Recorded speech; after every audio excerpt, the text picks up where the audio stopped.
Good morning, students.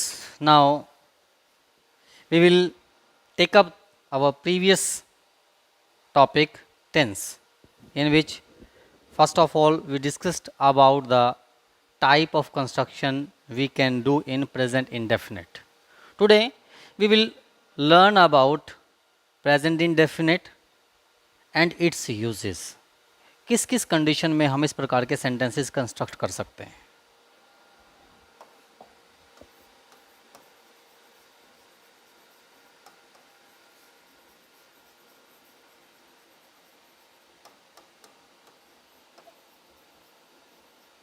जब हम time zone की बात करते हैं तो ये टेंस कौन से टाइम जोन में हमारा आएगा वो सबसे पहले देख लेते हैं. कौन से एक्शन, कौन सी एक्टिविटी प्रेजेंट इंडेफिनिट के अंदर हम कंसीडर करते हैं. कैसा एक्शन होगा इसके अंदर?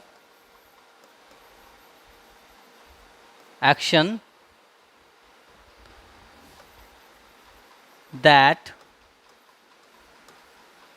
occurs after a fix or approximate interval of time. Interval of time. कोई भी ऐसा एक्शन जो या तो एक फिक्स टाइम के बाद या एक अप्रॉक्सीमेट फिक्स टाइम के बाद रिपीट होता हो. तो सेंटेंस की एक्शन की रेपिटेशन क्या है? एक फिक्स टाइम के बाद रेपिटेशन होनी ज़रूरी है. अगर हमारी रेपिटेशन का टाइम जो है वो फिक्स नहीं है, वो इरेगुलर है, तो वो प्रेजेंट इंडेफिनिट की कैटेगरी में नहीं आ सकता. ये इंटरवल हमारा जो है वो कितना भी हो सकता है. ये ज़रूरी नहीं कोई फिक्सेशन इसका है भी 2 मिनट है या 4 मिनट. कुछ एक्शन ऐसे होते हैं जो कोई आफ्टर 2 मिनट रिपीट हो रहे हैं. रेपिटेशन में 2 इयर्स की रेपिटेशन भी हो सकती है, 100 इयर्स की भी हो सकती है.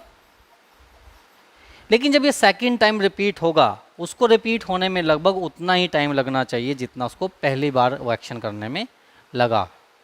तो इसलिए इस टेंस में रेपिटेशन बहुत ज़रूरी है, लेकिन वो रेपिटेशन एक फिक्स टाइम के बाद होगी या अप्रॉक्सीमेटली फिक्स टाइम के बाद होगी, तभी वो प्रेजेंट इंडेफिनिट की कैटेगरी में आएगा.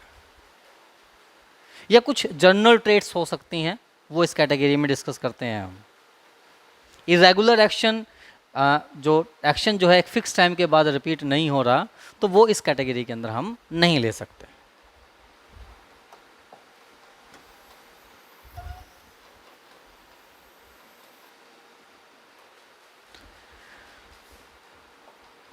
कल हमने जो कंस्ट्रक्शन डिस्कस की उसमें कुछ पॉइंट्स हम आगे ऐड करते हैं कि हमने जो ता है उसके सेंटेंसेस तो हमने डिस्कस कर लिए.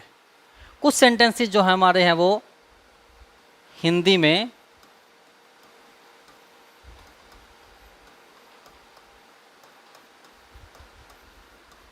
जो वाक्य है या हूँ, इन शब्दों से ख़त्म होते हैं.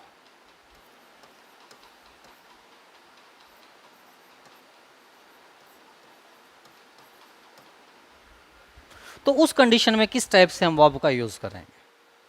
फॉर एग्जाम्पल हम ले सकते हैं.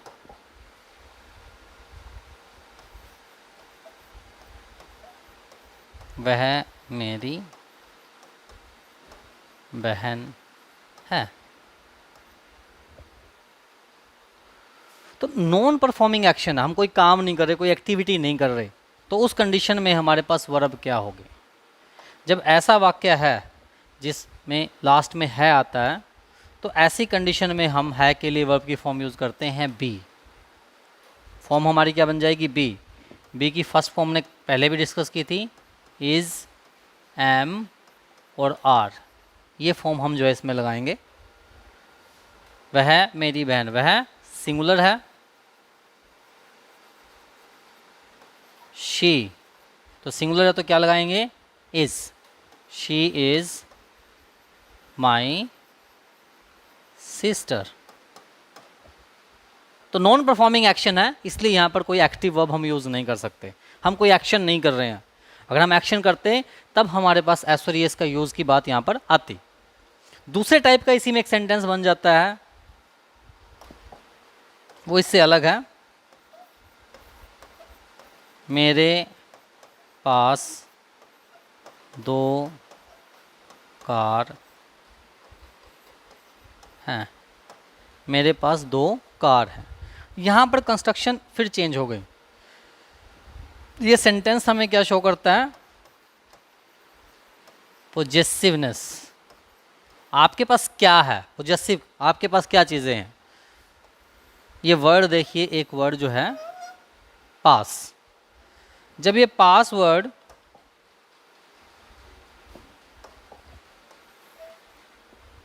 ये वर्ड कम्स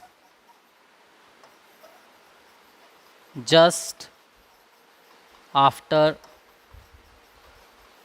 सब्जेक्ट,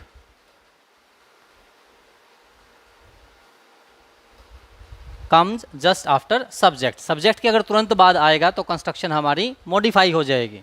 तो हम है के लिए जो वर्ब है, क्योंकि ये भी नॉन एक्टिव एक्शन है, कोई हम डायरेक्टली कोई एक्शन परफॉर्म नहीं कर रहे हैं, तो है के लिए हमारे पास जो वर्ब्स कंस्ट्रक्ट होंगी वो होंगी हैज़ और हैव, क्योंकि ये पोजेसिवनेस को भी शो कर रही हैं। तो इसी कंस्ट्रक्शन हम जब बनाएंगे तो क्या होगा? मेरे पास, मेरे आई के साथ हैज और हैव में से क्या लगाते हैं हम? हैव।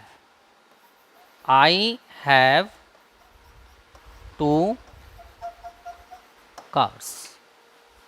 तो ये कंस्ट्रक्शन जिन जो सेंटेंसेस हमारे ता है, ते हैं, ती हैं से खत्म होते हैं उनसे बिल्कुल अलग है।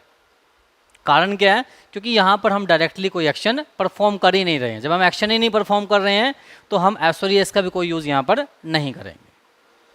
इन्हीं कंस्ट्रक्शन को हम जब नेगेटिव में चेंज करेंगे, सपोज इनका हमें नेगेटिव या इंट्रोगेटिव बनाना है,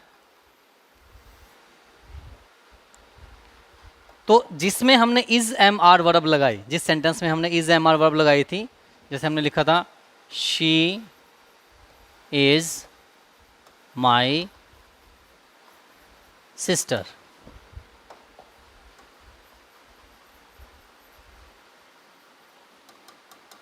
शी इज माई सिस्टर। जब इसको नेगेटिव कंस्ट्रक्शन में आपको मॉडिफाई करना है, जब इसको आप नेगेटिव में लेके जाएंगे, आपको इसका नेगेटिव बनाना है, तो जो इज है ये both verb and helping verb दोनों का काम इकट्ठा ही करेगी।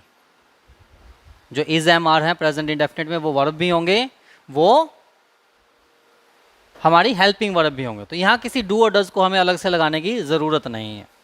तो she is not my sister. Second sentence हमने पोजेसिवनेस का जो नोट किया था वो था आई हैव 2 कार्स। यहाँ पर जो कंस्ट्रक्शन हमने जो बनानी है इसमें मॉडिफिकेशंस आएंगे, वो इस तरीके से नहीं बनेगा नेगेटिव इसका। तो इसका नेगेटिव जब हमें बनाना है तो इसी कंस्ट्रक्शन का फॉर्मूला हमारा हो जाएगा सब्जेक्ट प्लस डू और डज प्लस हैव। जब नेगेटिव या इंट्रोगेटिव जब बनाओगे तो हैज़ को आप वर्ब के तौर पर इस्तेमाल नहीं करोगे, वो सिर्फ सिंपल सेंटेंस के अंदर यूज़ होगा। जब जो आपका नेगेटिव या इंट्रोगेटिव है तो हैव ही आपके जो है सिंगुलर और प्लूरल दोनों कंडीशन में यूज़ होगा। इसको चेंज कीजिए, I don't have 2 cars. Suppose हमारा सब्जेक्ट अगर सिंगुलर होता है यहाँ पे, इसकी जगह पे हमने ये ऐड कर दी ही हैज़ 2 कार्स। तो इसका जब नेगेटिव बनाओगे तो नेगेटिव में ही सिंगुलर है तो हेल्पिंग वर्ब हमने डज लगा दी, does not have two cars. तो यहाँ पर भी जो वर्ब है वो हैव यूज़ होगी, हैज़ को हमें यहाँ पर यूज़ नहीं करना। तो कंस्ट्रक्शन का हमें ध्यान रखना है कि जो सेंटेंसेस है से ख़त्म हो रहे हैं वो दो कैटेगरी के अंदर डिवाइड किए जा सकते हैं। पहला, कोई रिलेशनशिप शो करने के लिए किसी चीज़ के साथ, वह मेरा क्या है, वो मेरी क्या है, मैं किसका हूँ, इस तरीके से। और दूसरा, जो चीज़ है वो किससे संबंधित है, वो पॉजेसिवनेस किसकी है, आपके पास क्या चीज़ें हैं। जब सब्जेक्ट के बाद पास एक वर्ड जो हिंदी में वो अगर रिपीट होता है वो आता है, तो उस कंडीशन में हमारे पास हैज़ और हैव को वर्ब लगा के जो इस तरीके की कंस्ट्रक्शन जो है हम बना सकते हैं। इंट्रोगेटिव इसका आप बनाओगे, इसका आपको इंट्रोगेटिव सपोज बनाना है।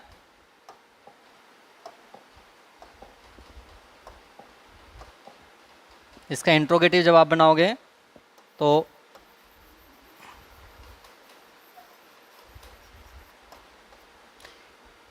इसका इंट्रोगेटिव आपको अगर बनाना है तो इसमें सेम फॉर्मूला लागू होगा, do does plus subject plus first form of verb plus object. तो इसको चेंज करके हम दे सकते हैं, do I have two cars, या फिर does he have two cars. इसको अगर हमें बनाना है इस सेंटेंस को, तो इसको इसी तरीके से बनाया जाएगा, इसमें कोई डू डज का हमें यूज़ नहीं करना है। इंट्रोगेटिव इसका बनाना है, इज शी माई सिस्टर, क्योंकि ये वर्ब भी खुद है और हेल्पिंग वर्ब भी खुद है, तो इसके लिए कोई एक्स्ट्रा एडिशनल हमें हेल्पिंग वर्ब यूज़ करने की ज़रूरत नहीं।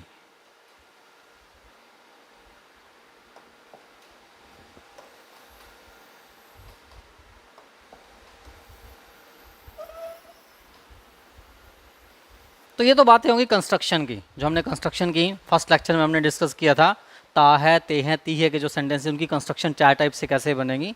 सेकंड पार्ट में हमने डिस्कस किया कि जब सेंटेंस हमारा सिर्फ है से शुरू होता है, जो क्लॉज होता है, तो उस कंडीशन में हमारे पास किस तरीके की जो है कंस्ट्रक्शन हमारी बन सकती है। अब बातें आती हैं यूजेस की, इसका जो यूजेस हैं वो हमें कैसे करने हैं। हमने इसमें सबसे पहली मेन बात देखी थी कि जो action after a fix interval of time repeat होता है या अप्रॉक्सीमेटली फिक्स इंटरवल के बाद जो रिपीट होगा वही प्रेजेंट इंडेफिनिट का पार्ट बनेगा। दूसरी बात हमने जिसमें देखी थी वो कुछ जनरल एट्रीब्यूट्स हो सकते हैं, किसी व्यक्ति के, किसी वस्तु के, किसी स्थान के, कोई जनरल ट्रेट्स हो सकती हैं, वो इस कैटेगरी के अंदर आएंगी। इसके अलावा कोई और टाइप का सेंटेंस, कोई और कार्य हम इसके अंदर डिस्कस नहीं करते। तो सबसे पहले यूजेस की बात करते हैं। टाइम जोन में हम देखें तो सबसे पहले इसमें आता है यूनिवर्सल ट्रुथ।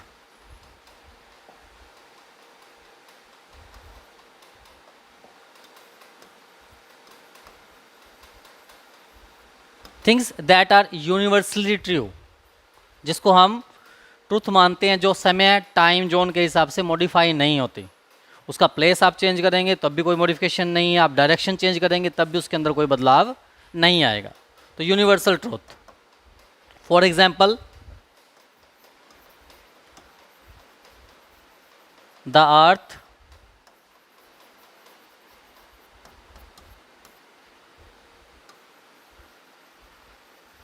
डैश ब्रैकेट में rotate round the sun. It's a universal truth, जो अर्थ है वो सन के चारों रोटेट करती है। तो सब्जेक्ट हमारा कैसा है, अगर हम देखें तो सिंगुलर है, वर्ब हमारे पास क्या दी है, रोटेट, तो क्या जाएगा, rotates, the earth rotates round the sun. कोई और एग्जाम्पल आप ले सकते हो इसका, द ट्रीज, ब्रैकेट में हमें दिया है shade there leaves in autumn. तो ये भी यूनिवर्सली एप्लीकेबल है। आप कहीं भी जाएंगे, किसी भी कंट्री में जाएंगे, तो ऑटम का जब सीज़न होगा तो उस सीज़न में जो ट्रीज़ के जो लीव्स हैं वो शेड होने शुरू करेंगे, वो गिरने शुरू हो जाएंगे।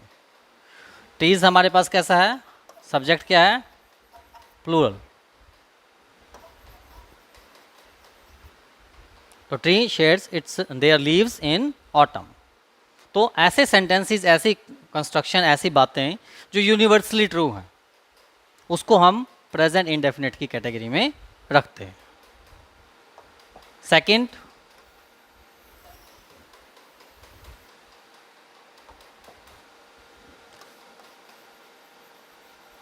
Habitual action. हमारी आदतें, आदत हमारी अच्छी भी हो सकती है, बुरी भी, वो दोनों ही प्रेजेंट इंडेफिनिट की कैटेगरी में आएंगे। गुड हैबिट्स है तो भी प्रेजेंट इंडेफिनिट में रखनी है, बैड हैबिट है वो भी प्रेजेंट इंडेफिनिट में, क्योंकि ये लॉन्ग टर्म सस्टेन करती है। हैबिट हमारी जो है इतनी ईजिली चेंज नहीं होती, इसलिए इसको प्रेजेंट इंडेफिनिट की कैटेगरी में रखा जाता है। कोई एग्जाम्पल हम लेते हैं।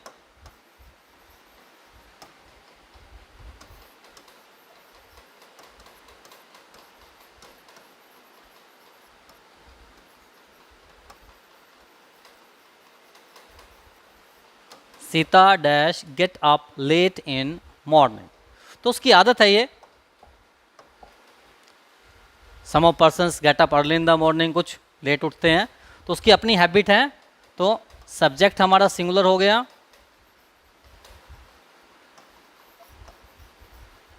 तो she gets up, Sita gets up late in morning. कोई और एग्जाम्पल ले सकते हैं।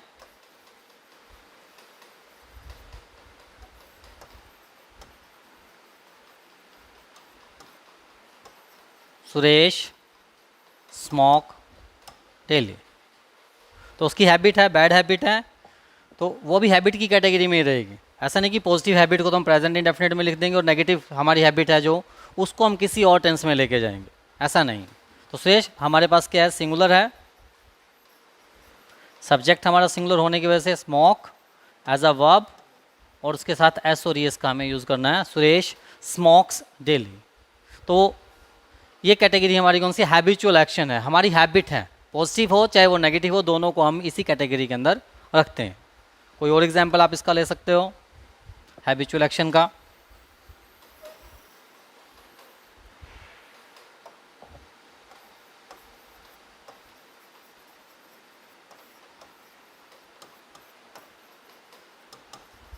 He never do his work on time. Subject, subject singular, तो वर्ब हमारे पास डू है, एसोरी एस हमने साथ लगा दिया डज, क्योंकि प्रॉपर कंस्ट्रक्शन में नेगेटिव सेंटेंस जो है हमारे पास नहीं दिया हुआ, ये जो है असर्टिव सेंटेंस की कैटेगरी में आता है। तो वो कभी भी अपना काम टाइम पर नहीं करता है, वो उसकी आदत है। तो इस प्रकार के सेंटेंसेस जो है वो हैबिचुअल एक्शन में आते हैं, वो हम प्रेजेंट इंडेफिनिट की कैटेगरी में रखेंगे। नेक्स्ट पॉइंट हम इसमें ले सकते हैं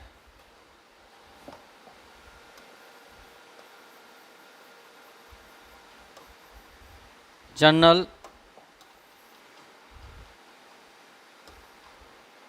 quality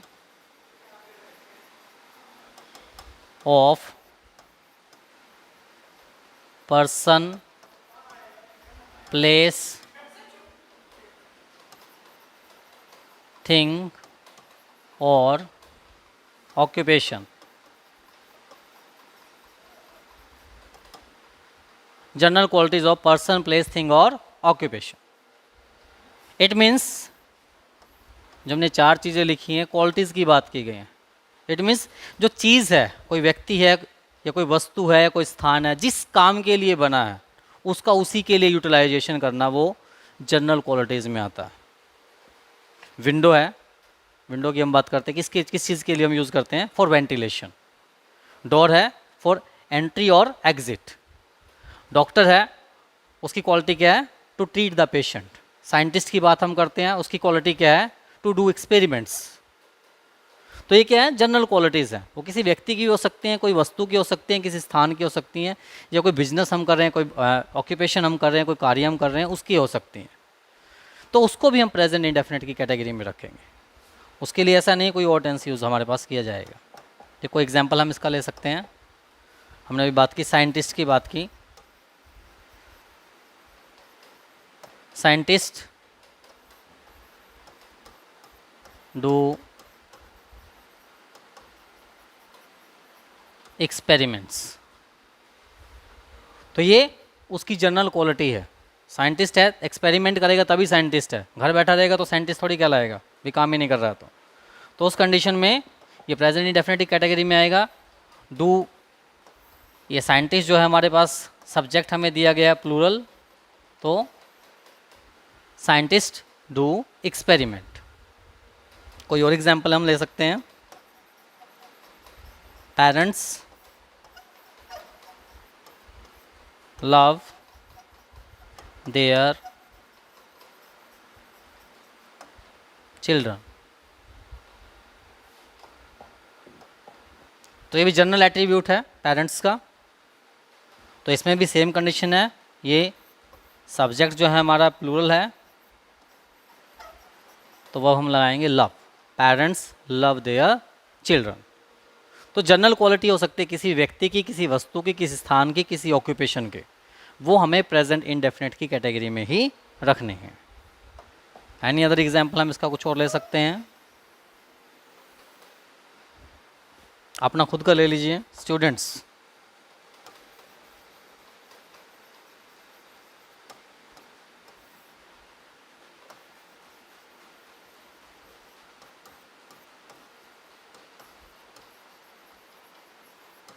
student dash study in school. तो when you are in school you are a student. तो स्टूडेंट है तो स्टडी कर रहे हैं तभी स्टूडेंट है। कोई और काम करेंगे तो हम स्टूडेंट नहीं हैं। तो यहाँ भी फर्स्ट फॉर्म ऑफ वर्ब लगेगी, क्योंकि सब्जेक्ट हमारा जो है वो प्लूरल दिया गया। तो थर्ड हमने यूजेज इसकी डिस्कस किया, general qualities of person, place, thing और ऑक्यूपेशन। तो ये हम प्रेजेंट इंडेफिनिट की कैटेगरी में रखते हैं। बाकी जो यूजेस है वो हम नेक्स्ट लेक्चर में डिस्कस करेंगे।